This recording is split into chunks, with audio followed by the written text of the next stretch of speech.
Hi Patrick, how are you? Good, Richard. How are you doing? Yeah, I'm fine, thanks. Yeah, thanks for coming on. You've just been telling me you've got another five podcasts to do today, so you're a man in demand. So we're Yeah, we're talking there, and I just wanted to start recording because there's so much good stuff. But yeah, thanks for coming on. Really appreciate it. no worries, no problem. Good to be here. And you're writing a new book, another new book, as you're saying. I suppose just as a bit of background, the reason I sort of approached you was really, for me, obviously working in performance psychology, but also around physiology, something of the breath, and then, as we are saying, like linked to the meditation. I don't want to put people off by mentioning the word meditation, and we'll talk about tree huggers and things later on, no doubt. Yeah, just around performance and the physiology. The lead in to me for this was really through somebody I'd had on the podcast called Ryan Dambach. So a shout out to Ryan. But he's a mental skills coach in the baseball world, and he was on the podcast before, and he really started looking into the breath, and he'd been doing sort of mindfulness based stuff with performers and so on. But then he really went into the breath. And he was getting some remarkable results, and that sort of led me to read your first book, The Oxygen Advantage, which sort of blew my mind really, and the sort of physiology.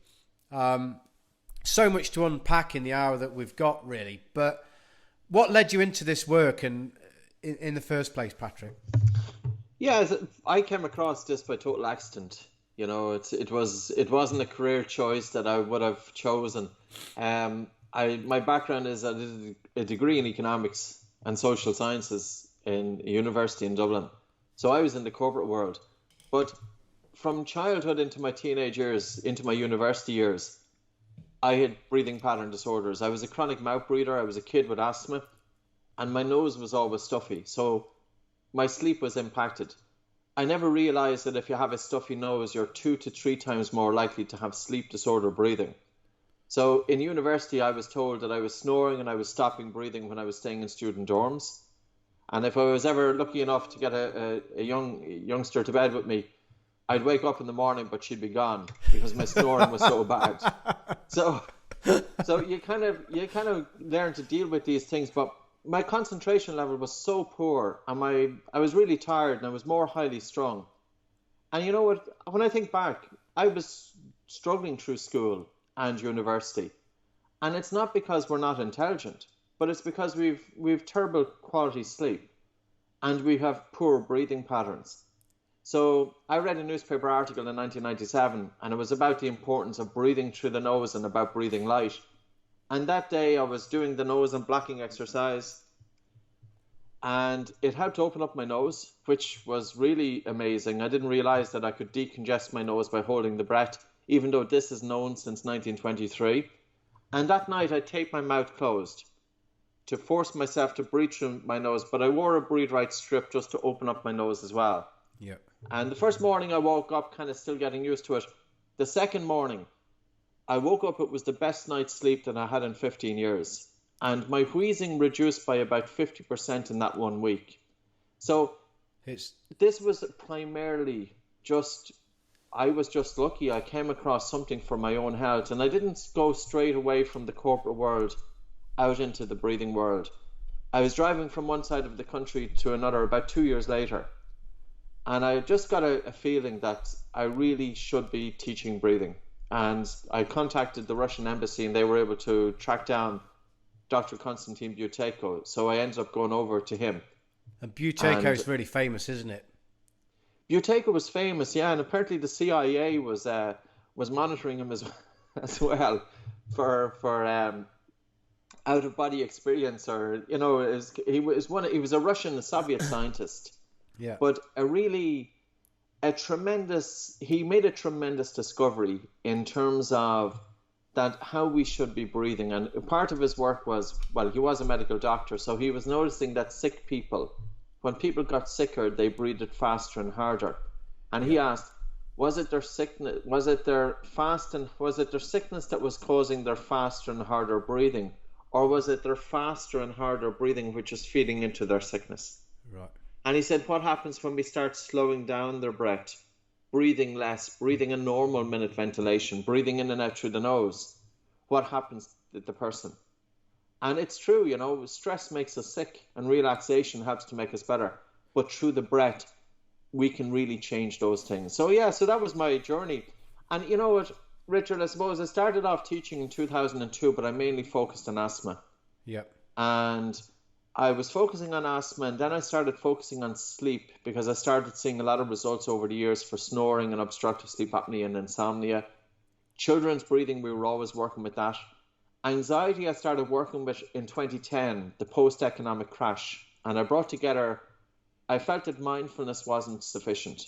I had done mindfulness courses, Vipassana courses, Yep. but I wanted to bring together mindfulness with functional breathing. And 90% of the people who attended these courses were female. Men wouldn't attend. So that's why I set up the Oxygen Advantage, was primarily a breathing technique that would appeal to men and women. And we then had a very good balance, 60% men, 40% female. So And it's that's where it's amazing. at. It's amazing, isn't it? Just a slightly different take. And we were talking about this before. It's so interesting, Patrick. I mean, one of the things I wanted to sort of say to listeners, without being dramatic in this, is literally listening to this podcast could be life changing, and that's, you know, everything from asthma to sleep disorders to not sleeping, to being able to function and concentrate, right through to elite athletes that we were talking about there. And you've worked with special forces as well.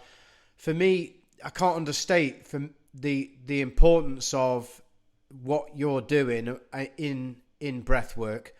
And that's why I wanted you on the podcast. And that's why I've been I've just said to you before, that's why I've been following, doing breath work. I've been going out running and just doing nasal breathing, which at first was horrendous. Good stuff.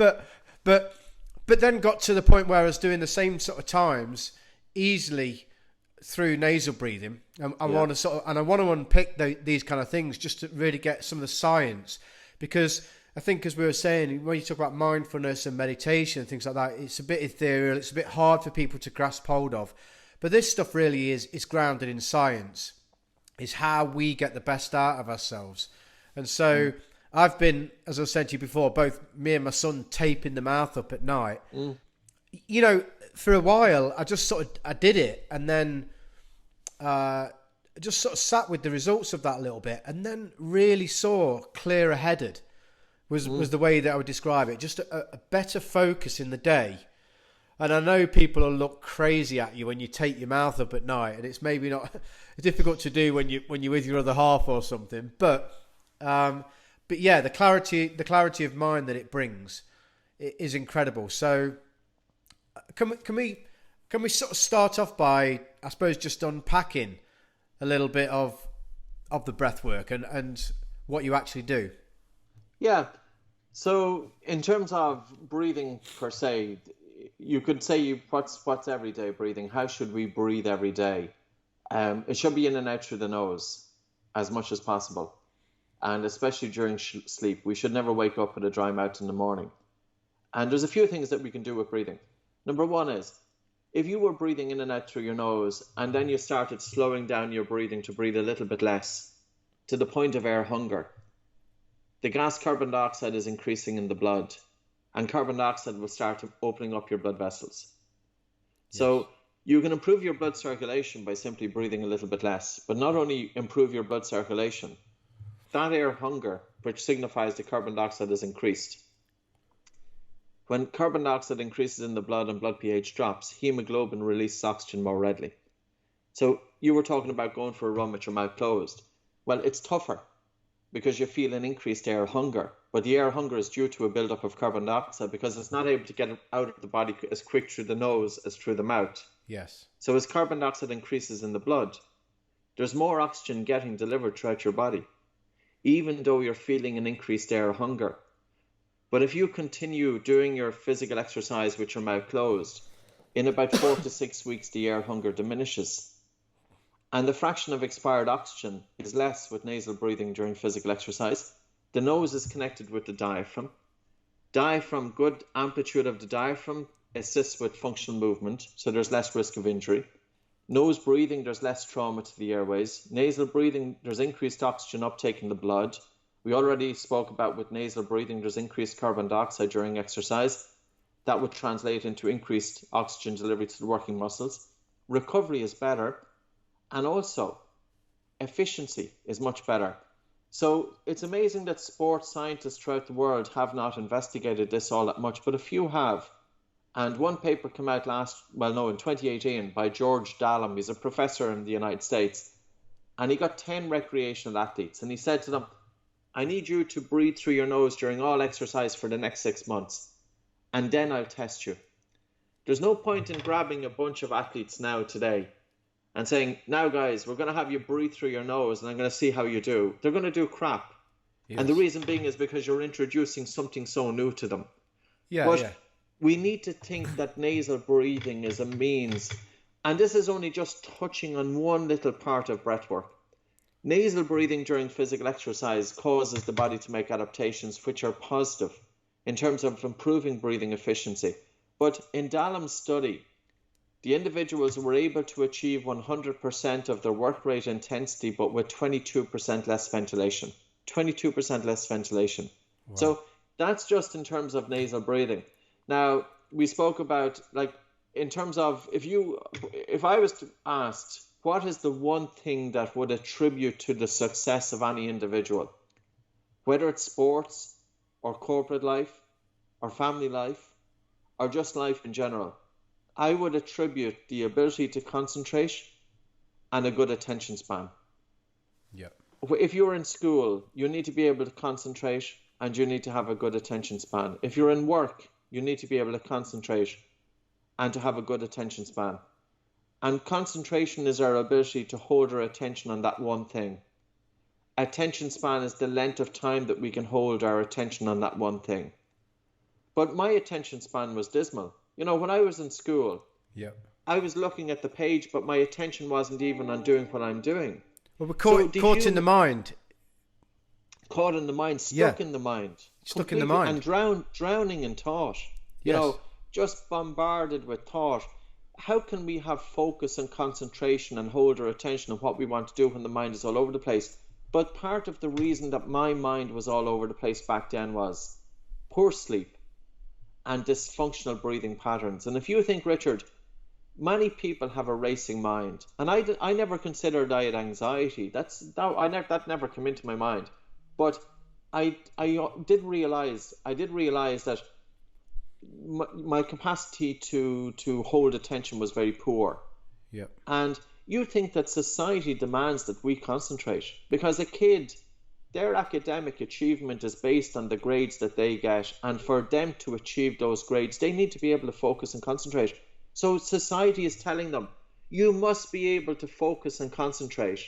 The workplace, you must be able to focus and concentrate. Sporting life, the same. But nobody is teaching these kids how. Yeah. And it's not about doing mindfulness, because you could do all the mindfulness in the world, and mindfulness is brilliant. Yeah. But if your sleep is off and if your breathing is off, your mind is off. Yeah. It's so important. I'm supposed to unpack a little bit what you said there. My understanding is that breathing is regulated by the buildup of carbon dioxide in the body, isn't it? Yes. We think of it as a waste gas. Yes. But actually it's hugely important. And this is CO2 tolerance, being able to build up that tolerance. And I think one of the ways that I saw it from your writing is that there's a difference between the amount of air that we take in and the amount of oxygen we can actually use on a cellular level. And through the nose as well, there's nitric oxide, which we can perhaps talk about. So there's so many benefits. And again, as I said, that I'm totally with you. That ability to concentrate and focus, and we've already spoken about high performance in terms of focus leading to flow. And ultimately, there's no flow state unless we're actually concentrated in what it is that we're doing. Yes. And if we're caught in the activity of the mind, often negative, repetitive, and useless, then that impacts all aspects of life. So, I think when I said to people that in terms of sort of life changing, I really do think it's such an amazing thing, such a physical thing that people can do in terms of in terms of the breath rate. No, it's no question. Like if I was handed a university degree or the ability to have some control over the mind and to bring a stillness to the mind and to choose what I want to concentrate and focus upon, I would choose the control over the mind. Yes. I feel it's absolutely dreadful that education hasn't touched upon this in schools, because education, especially in the Western world, is all about teaching people how to think. Yeah. But it mentions nothing about how do you stop thinking? How do you switch off the mind? And we have to bear in mind that social media and information technology, that the mind is being trained to be distracted now.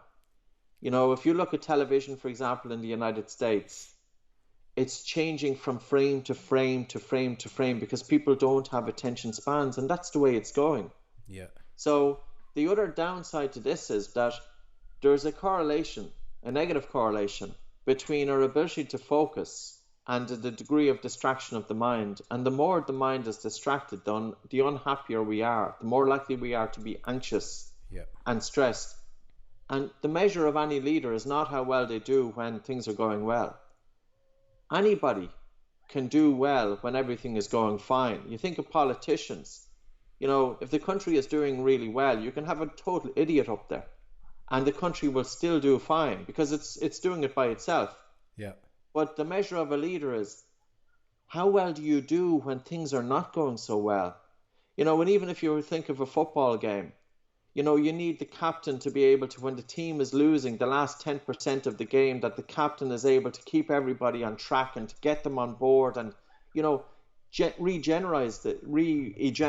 energize the team, etc. So this capacity is a tremendous capacity that I think the elephant in the room is being missed. And when I'm looking at the hierarchy of concentration, sleep is at the very bottom of it. Sleep is the most important. So we were talking about like Maslow's hierarchy of needs. Yes, yeah. The hierarchy of concentration. Sleep is the absolute pillar. The next one is functional breathing. Then body aware, mind aware, breath aware. But we look at the awareness of the body, mind, and breath at the top. But you have to have good sleep before you have the rest of them. Good sleep and good breathing patterns. And, I suppose in terms of what we're doing I want to make breathing accessible to everybody. This is not something, like I've seen guys meditating and they were wonderful and they were perfectly straight postures and lovely beads and robes, white robes, and all looked and they were wonderful. And I'd look at them, this guy is a great meditator. And then I'd see him a half an hour later and he was all over the shop. And I said, what's going on here? It's not about meditating for the image of the stillness of the mind. It's about making our life a meditation. Yes. If we want to walk down a street, like I remember walking down streets, I wouldn't even see the street because I was living in my head all the time. It's that capacity to bring our attention into the present moment that when I walk down the street now, I'm there. And you see more and you miss less because you're living life as opposed to living in our head. Like the human population, the Western population, we are asleep. Yep. And we are literally living in our own heads. How can we live life? How can we connect with life if we're stuck in our head all the time? And I, when you say to people that we're lost in thought and don't know we're thinking, yes. and I say that to people and they look at me gone out, really. Because again, we don't know that we're in. It's just this thing. We're so lost in it that we don't actually see it. And I think it's great that it's becoming more accessible to people to really understand, as we were saying, that this is around physiology. This is the way that the body works. This isn't I love your phrase of tree huggers and the meditations and all this sort of stuff. And quite naturally, it puts people off. You yes. go to, like you and myself go to athletes and we start talking about meditation. I don't even go there or even say the word, really, because the connotations that people have. But this is about physiology. I mean, just as an example, Patrick, I'm trying to sort of draw on a couple of examples really to make it tangible for people. You've worked with athletes. You've also, as we were talking about, special forces over in the States. I think it was Delta Force that you were working with there. And I know some of the colleagues here in Poole, and we'll talk about HRV, heart rate variability, in terms of breath. But I think they're starting to really pick up on it in terms of performance. Yeah. I didn't work directly with the Delta Forces, but one of the instructors who attended our training is a Delta Forces instructor. Yeah. But we have SWAT instructors as well. And we've also one of the instructors in the Navy SEALs. And we've had two from the RAF as well. So we're starting to see it, and also a captain from the Swedish military. So we're starting to see it being more embraced into the military. And I suppose it's because if you think of the innovations that happen, they've often happened in military. Yes. Yeah. You know, even from technology and also human performance. Because I find, like, if you were to compare what the innovations that are happening in the military in comparison to the innovations that are happening outside of the military, there's no comparison there. And HRV has brought science to breathing. And heart rate variability is a measure of resilience. Because as human beings, we need to be able to adapt to whatever environmental situations are there. If there's a situation that needs to be addressed, we need to have the wherewithal to be able to focus on that and deal with it. We need to be able to do physical exercise, and we need to be able to recover. We need to be able to cope with the stresses and strains of everyday life. And heart rate variability is a measure of vagal tone. And basically the vagus nerve is wandering throughout the human body, and 80 to 90% of the information is fed from the vagus nerve, from the body back to the brain. And the brain interprets that information and feeds that then back into the body. So heart rate variability is a clinical and objective measurement of stress in the human being. And as human beings, we need to be in a state of balance. We don't want to be switched on all the time with increased sympathetic drive. Nor do we want to be switched off all the time with increased parasympathetic drive. We want to be in balance, and this is resilience. So HRV is that number. But the real question is, how can we improve heart rate variability? And many people are wearing Oura rings, and you'll see it in the military. They're wearing Garmin watches, Whoop bands, Elite HRV, HeartMath, M-Wave Pro, all of these technology. And they're tracking their heart rate variability. Yeah. And they know when it's a time to train, when your HRV is high. But if, for example, you're in a sympathetic dominance or a stress state, you have to back off a little bit on training, because if you do train, then when you're stressed, you increase the risk of overtraining. So I suppose there's good feedback there. But in terms of increasing HRV, nose breathing during sleep is absolutely vital. Yep. The breathe light exercise, whereby you slow down your breathing and you feel air hunger, will help to increase HRV. Breathing low using the diaphragm helps to increase HRV. And breathing slow to a cadence of 5 breaths per minute. Box breathing also would help too, and that's a tactical breathing exercise that was often used in the military and still used. Breathing in for 4, holding for 4, out for 4.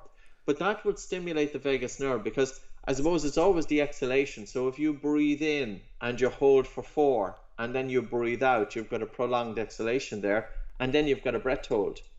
So that increases the length of the exhalation, which also stimulates the vagus nerve. So I suppose, Richard, it's all about states. We as human beings, do we want to be able to upregulate when we want to upregulate? And downregulate when we want to downregulate. We want to stress the body, but we also need to recover.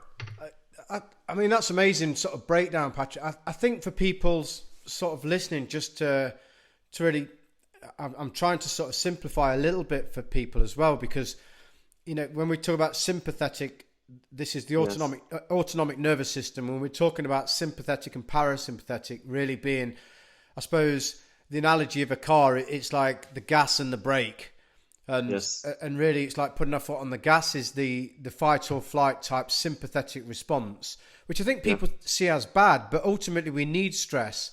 And certainly if we're going to perform, we need to be at those sort of higher levels of stress, but we also need to be able to put the brake on. So that's really, I suppose, what we're unpacking here. And HRV, or heart rate variability, to say to people is the measurement in between pulses, and really looking at a good HRV score. This seems a bit backward for people sometimes, is that it's a higher score, i.e. the difference between these two things that I'm talking about, as in sympathetic and parasympathetic. Is that Yes. is that a Yeah, it is. Yeah, no, it's a good analogy. I like the one about the gas and the foot on the gas and the brake. Um, Heart rate variability. Therapists of old used to know about this. So if a patient come into them, the therapist would locate the person's pulse, and while they were monitoring their pulse rate, they would also look at their breathing. And respiratory sinus arrhythmia is when we look at the timing of the heartbeat in synchronization with breath. So when the person is breathing in, the heartbeat should be getting faster. And when the person is breathing out, exhaling, the heartbeat should be slowing down. So the timing between the heartbeats on the inhalation should be short, and the time between each heartbeat on the exhalation should be longer. So in terms of the breath itself, the inhalation is more driven by the stress response because the vagus nerve steps back. And the exhalation is primarily under the control of the parasympathetic response or the rest and digest response. So we can tap into that, even just thinking of the breath itself. If we want to stress the body, we could take a fast breath in and a fast breath out, and a fast breath in and a fast breath out. That's a stressor. Or we could do a long breath hold. It's a stressor. But if we want to recover, it's all in the exhalation. So we could have, say, a normal breath in and then a slow and prolonged exhalation. And during the slow and prolonged exhalation, the vagus nerve secretes the neurotransmitter acetylcholine. And this causes slowing of the heart and brings the body back into balance. And Richard, there's times that we should be tapping into this.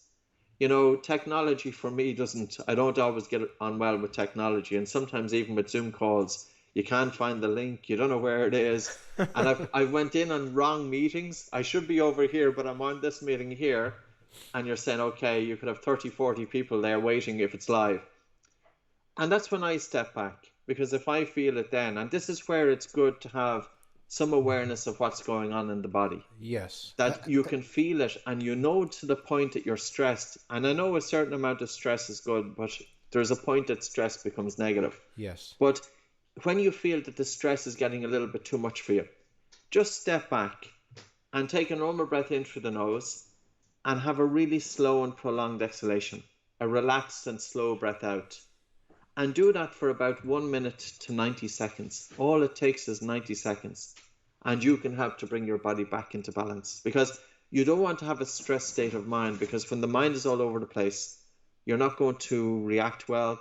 You're not going to make good decisions. And you don't have quality of work, because when you're so in that state of stress, you don't have your attention on doing what you're doing.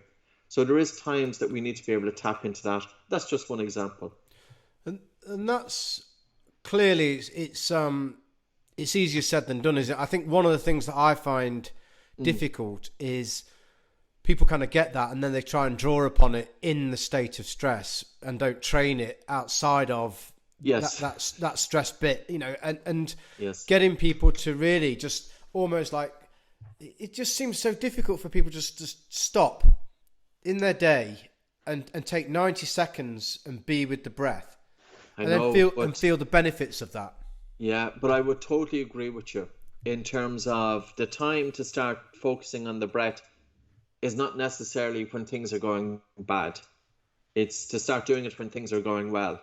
Yes. And you will have trained yourself, and also you're training the brain, that when a situation does present itself, you can automatically, you have the breath there to fall back on to help maintain that composure. So yeah, I would totally agree. Like really with the breath, we've got two choices in life, you know. Are we stuck in the head, or are we here? And it's not being this new age thing about being in the present moment and all that. That's tremendous.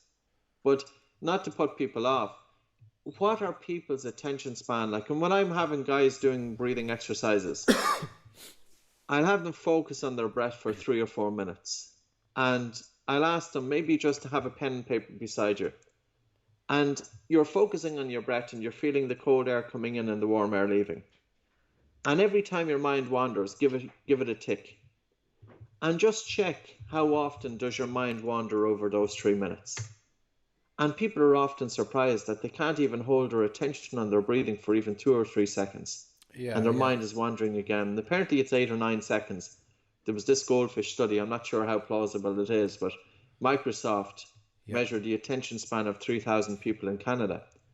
And they measured it back in 2002. The average attention span was 12 seconds. And they then did the same study in 2012, 10 years later. And the attention span had reduced from 12 seconds to 8 seconds. And it was called a goldfish study because a goldfish has an attention span of 9 seconds. Now, how real or not that study is, but it was published in Time, and you'll see it published here or there, but I haven't been able to find the scientific paper supporting it. So that's why I'm just wondering, is it real or not? It's certainly of interest. It's interesting. It is interesting, and it would almost feel... Well, right. I think the test really is for people to be with their breath for a little bit, because then they will soon find, like you say, those ticks will start mounting up. And sort of really seeing that. I sometimes work with people, and I may ask what was taking place, internally. Oh yeah, I wasn't thinking, and people, and I think, well, I know that's not the case because we'd be in some state of flow or whatever it may. I'm aware that we're throwing very quickly a lot of information at people, and I'm just, I suppose, to draw back on one of the things that we mentioned there about carbon dioxide, just to sort of, I suppose, pick your brains a little bit on it again and relate it to something that you said to me before we recorded about athletes and their how much they developed in a short space of time. Really, that CO2 tolerance, that build-up of CO2 tolerance, as far as my understanding is, as we do that through nasal breathing and through breath holds, and that kind. I lost you a little bit there, Richard. But have you got me? The conversation that we were talking about before we started was about this breath hold study that was conducted with professional rugby union players. Yeah. And they looked at 21 professional rugby union players in Australia. They divided them into 2 groups. 10 or 11 of them were doing 40-meter sprints on a breath hold. So basically, but it was a breath hold after an exhalation. Take a normal breath in through the nose and out through the nose and pinch the nose and sprint for 40 meters.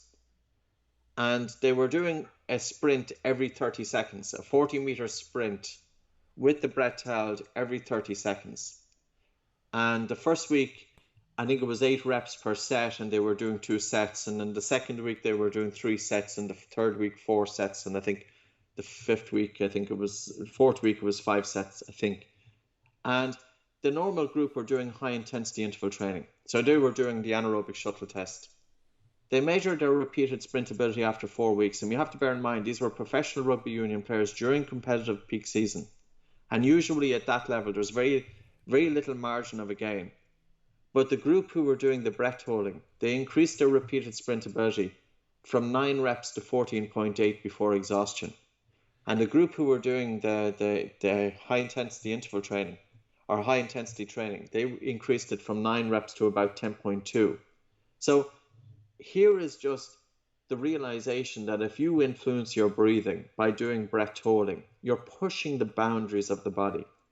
And we've been using breath holding for almost 20 years because we can change states there. So I'll give you this analogy. If you do a sprint with your mouth open, your blood oxygen saturation drops from normal of 95 to 99%. During mouth breathing sprint, it will drop down to about 93%. If you go for a sprint with your mouth closed, your blood oxygen saturation will drop from normal down to about 91%, give or take. But if you did a jog, even not doing a sprint, even if you did a jog on a breath hold, so you take a normal breath in through the nose and out through the nose and pinch the nose and start jogging. And keep relaxing into the body and keep holding and keep going and keep jogging until you have a medium to strong air hunger. And then to let go, but to breathe in through your nose and get your breath under control as quick as possible. You will see that your blood oxygen saturation, you'll drop it within a couple of days of training. Normally, some people can do it straight away. Other people, it will take 2 or 3 days. You will drop it down into the mid 80s. So I often find it interesting because there's a lot of emphasis on players in terms of pushing the body to stimulate anaerobic glycolysis, but it can increase the risk of injury. Why not, if your purpose is to increase or to push the body into a hypoxic state, why not just do breath holding during jogging? Because there's less trauma involved and it's stronger. And I suppose to unpack that, sorry, slightly, Patrick, so what are the advantages of them going to, into the 80s in terms of what is actually taking place again there for people to understand? So what you're doing is you're dropping the blood oxygen saturation. So the reason that during the breath hold, you've stopped breathing. And during that time, your cells continue to extract oxygen from the blood.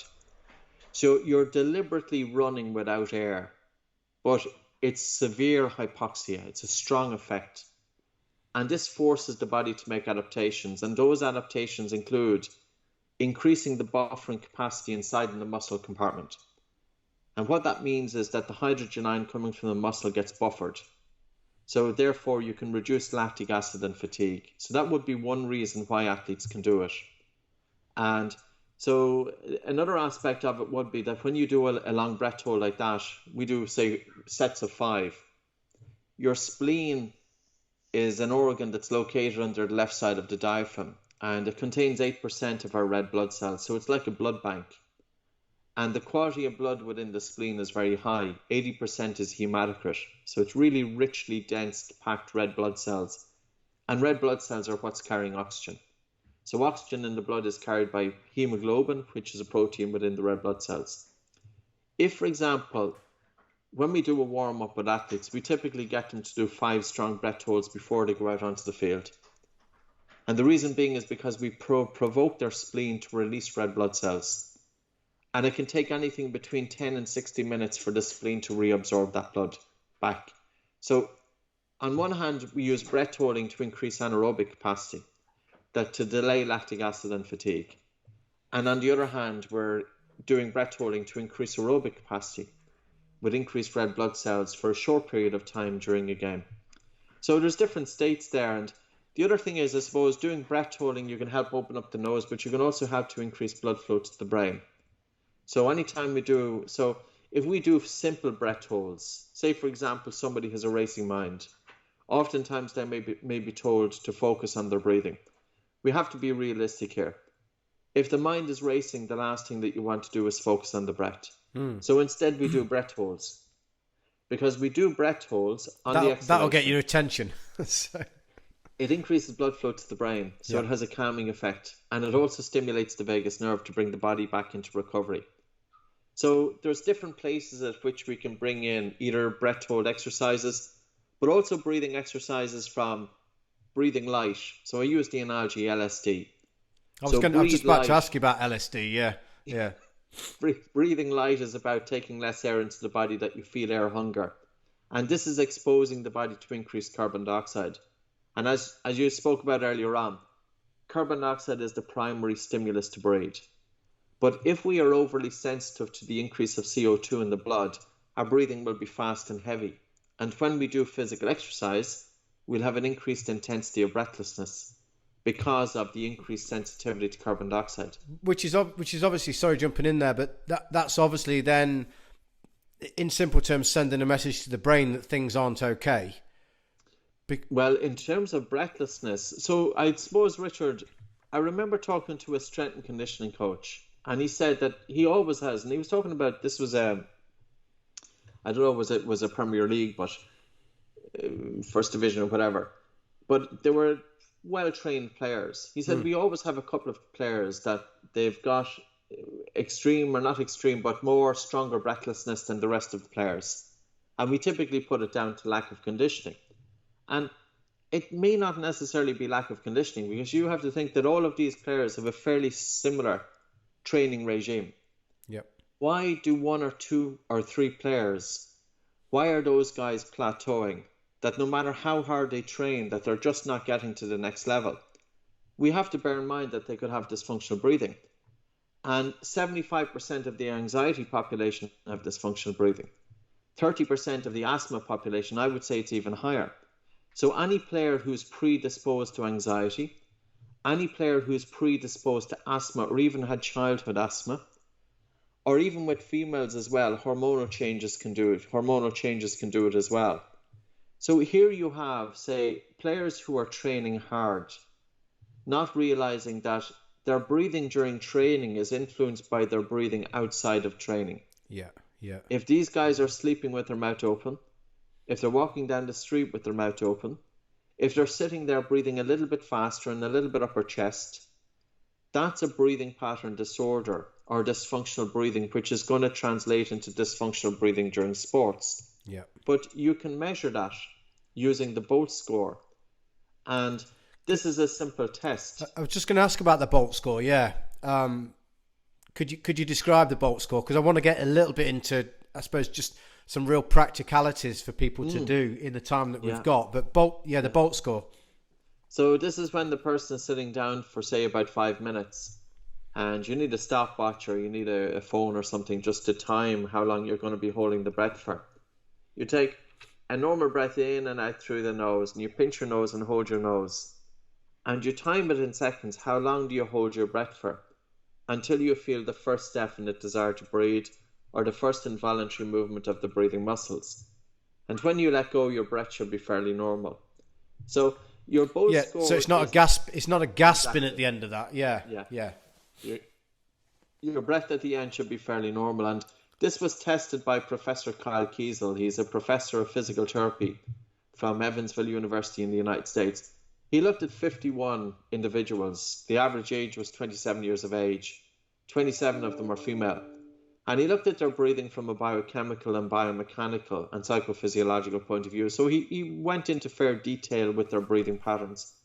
And he concluded that the simple test of a breath hold time, exactly as I described it, if the breath hold time is above 25 seconds, there is an 89% chance that this functional breathing is not present.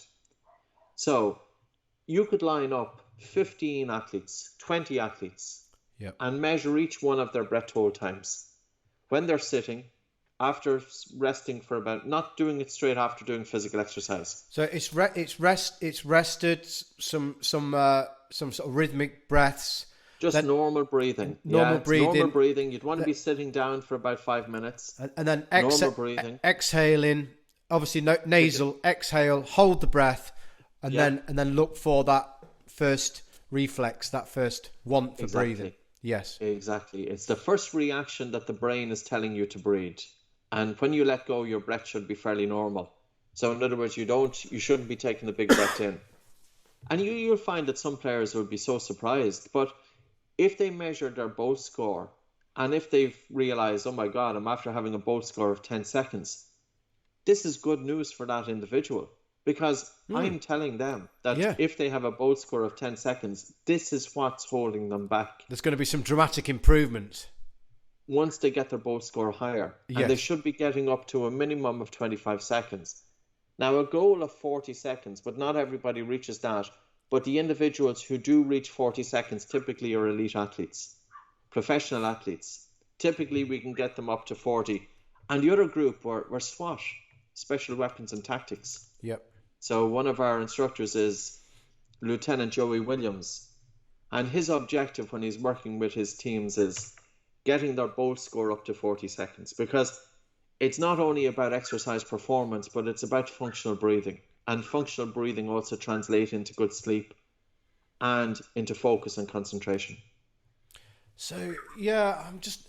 The whole sort of package that we're really looking at the minute, and we should mention your books, which were The Oxygen Advantage, which was the original. You got a book out at the moment, haven't you, as well? I have this one here. I don't know. Did I show it to you? I think I did, yeah? You did, yeah. The breathing cure. The breathing cure. Yeah. And you're writing another one around concentration. So this, I suppose I'm trying to like encapsulate this for people so that they come away from this and think, okay, what are some functional ways for me to actually do this? What am I aiming for? Sure. And really, for me, one is an awareness of the breath and stopping, that we mentioned before, actually being with the breath. And LSD was breathing light. slow and deep. Slow and deep. Yeah. Yes. Yeah. And all. And I'll just come back to that, Richard, because normally when you tell somebody to take a deep breath, they take a big breath. I'll give you an example. I went in to do. I have a pup in the background. Sorry, there's a little bit of barking. I could hear a little bit of squeaking. You Yeah. could hear them. Yeah. I was doing an exam, and I was a bit anxious going into the exam, and I always can remember this vividly. This is when the instruction of breathing can put you wrong. And I was anxious going into the exam, and I was sure in my head that the more air I breathed, that the more oxygen and blood flow would get to my brain. So before the exam was about to start, I took a 3-minute walk, and I took these full big breaths. And I went into the exam hall, and I was totally lightheaded and spaced out. So, how should I have done that? I should have went for a walk. Well, number one is getting my mouth closed during sleep. That's really key, and that's vital. And I would say that's absolutely so important. 50% of the adult population wake up with a dry mouth in the morning. Individuals with sleep apnea, with insomnia, with snoring. And I had a review article published. It's available on PubMed. I wrote it with 2 ear, nose and throat doctors. And it's looking at the application of breathing re-education for sleep. And that's available for free. The full article is there. So I could get the link for that actually as well. Yeah. Yeah, because, I suppose even just focusing on that, number one is, if somebody was to say, give me 3 things that I need to be aware of, I said, never wake up with a dry mouth in the morning. Get your mouth closed. Now, I can show you a tape that we use. I don't know if you've seen it, but we use Myo tape, which surrounds the lips to bring the lips together. Yeah. Because sometimes people can be apprehensive about taping right across the lips. That's what both me and my son have been doing. I was saying to you, we've been taping up the mouth, and obviously it looks a bit odd, but yeah, we're using kind of. I'll show you this one. So this is Myo tape. Now these are camouflage colors, but there's skin tone as well. There's orange, etc. But this is a tape that we brought out for children because we needed to get children. We worked a lot with children as well over the years. Yeah. You stretch the tape, and there's an elastic tension there, which is bringing the lips together, but it's also stimulating the orbicularis muscle here.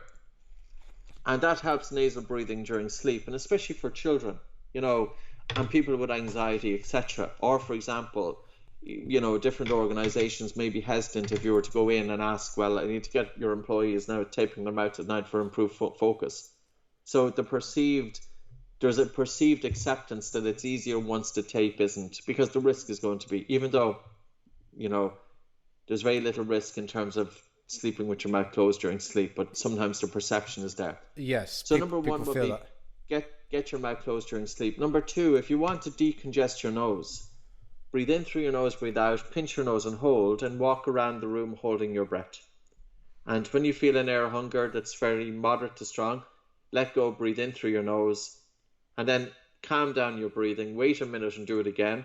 Do it 5 or 6 times, your nose opens up, but also it helps to open up your lungs, and it also helps to increase blood flow to the brain.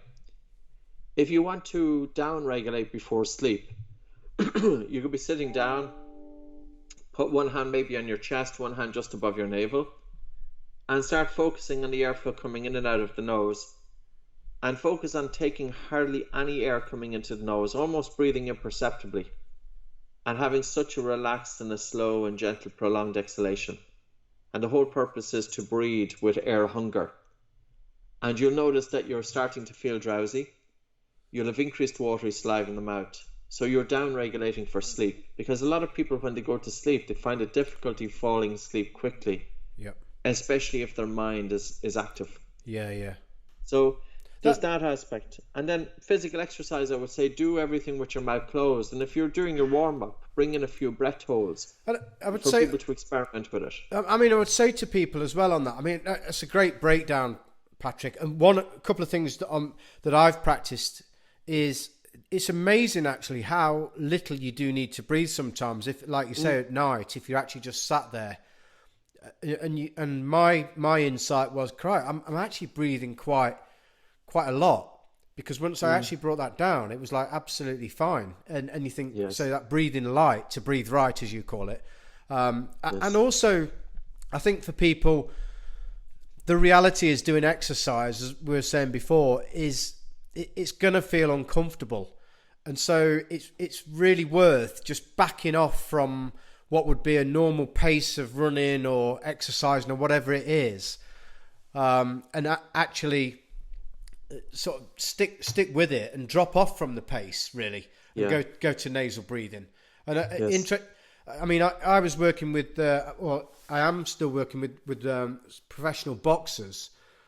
Interestingly to see, because I was aware of it, there was a guy, they were sparring basically, and it got to about round 5 or 6, and one of the guys just noticeably started mouth breathing, and his performance literally fell off the cliff as soon as he was mouth breathing. So, it really is so important. Yeah, like for boxers, this is where repeated sprintability comes in, because your ability to throw a few punches and then step back, you've got a very brief recovery before you have to do it again. But why not get boxers to do breath holding?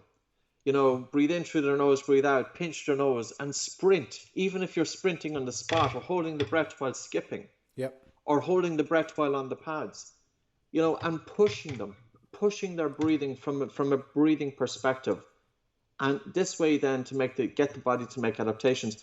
Like, it is tougher when you switch from mouth to nose breathing, but this is the training load, and it's not that we need to have professional athletes breathing through their nose 100% of the time. No, at least get 50%.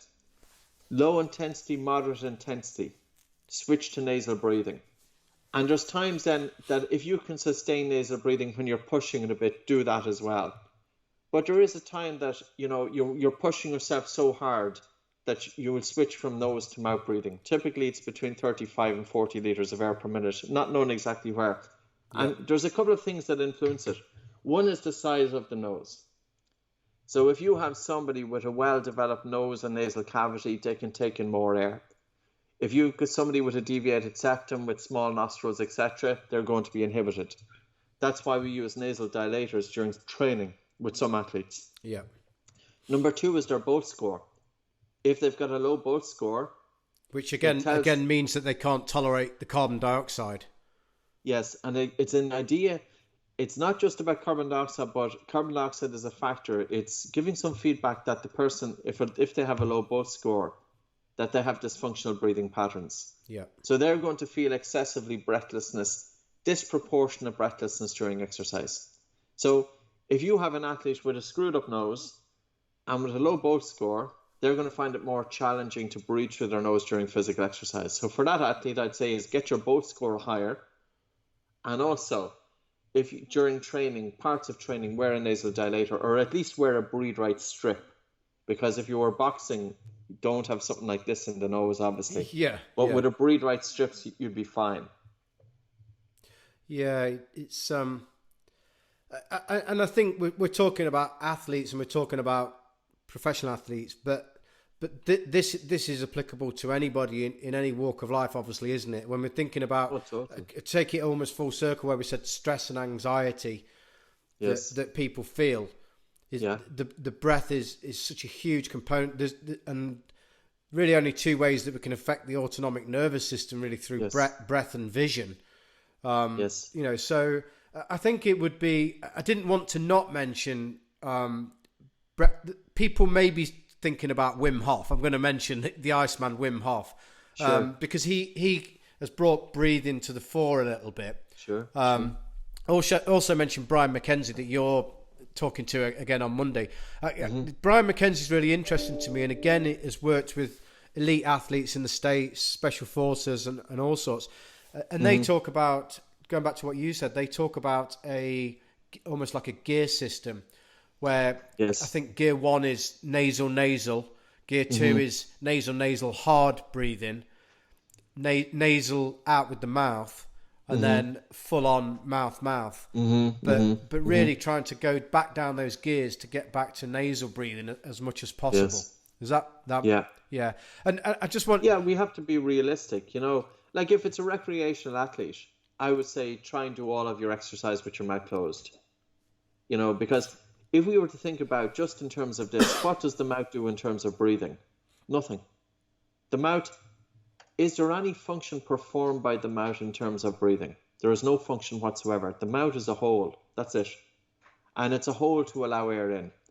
Whereas the nasal cavity is going well back within the skull, and the nasal cavity is sitting above the roof of the mouth. So the roof of the mouth is the floor of the nose. So, if you were to rub your tongue along the roof of the mouth, sitting above the roof of the mouth is the nasal cavity. And if you think of the nasal cavity, it's moistening the incoming air, it's filtering it, it's harnessing nasal nitric oxide, it's connected with the diaphragm, but it's also connected with the brain.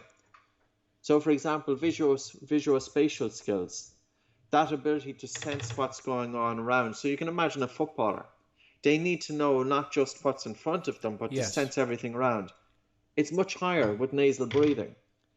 And I think this is coming back throughout our evolution because our ancestors were innate nasal breathers, except during times of an emergency. Mouth breathing is associated with fight or flight. So even just the term sniffing out danger, there's something about that, sniffing out danger. So the nose is, we often think that the nose is just for breathing. Since 1970s, one ear, nose and throat doctor, Dr. Morris Cottle, who is a really renowned ENT, he said that the human nose is responsible for 30 functions in the human body. We know that states of attention are improved with nasal breathing. Memory is improved with nasal breathing. Visuospatial skills are improved with nasal breathing. Balance is improved with nasal breathing and the tongue resting in the roof of the mouth. So, for example, individuals who were blindfolded and they were put on uneven surfaces, when they were breathing through their mouth versus mouth closed, their balance was differently. And all of those skills. So when we think of the athlete, there's often an analogy used with, I think it was Team Sky in terms of cycling, British cycling. And they went in, they had individuals come in and they said, okay, guys, we're going to try and get a 0.5% gain here, and a 0.5% gain here, and a 0.5% gain here, and a 0.5% gain here. And that translated into a pretty good game. But the breath is the one function that if you change it, and if you know how it works and you understand it a bit, you can influence all the major disciplines. You can influence respiration. You can influence mental states. You can influence sleep.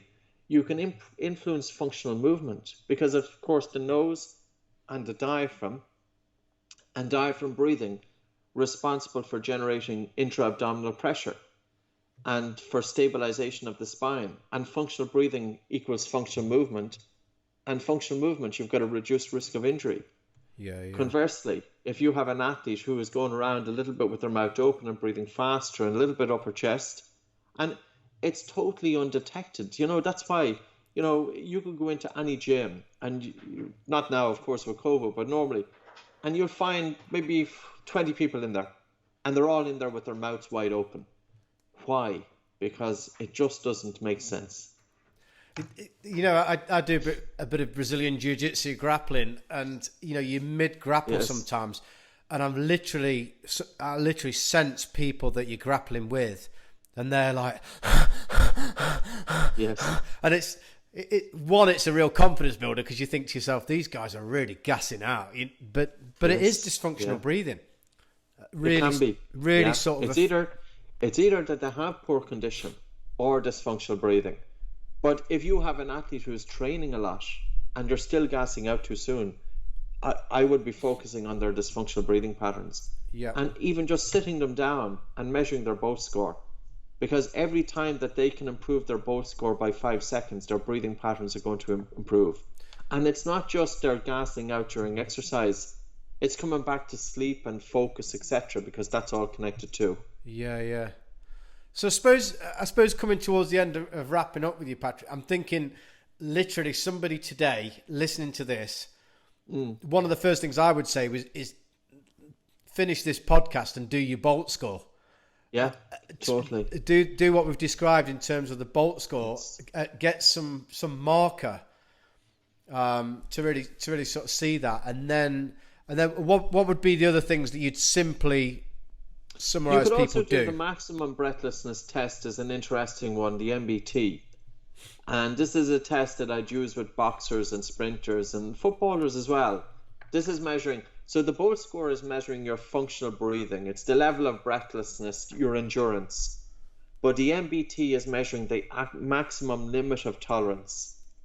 So the MBT is take a normal breath in and out through your nose, pinch your nose and hold your nose, and start walking holding your breath at a normal pace, and count how many paces that you're going to hold your breath for.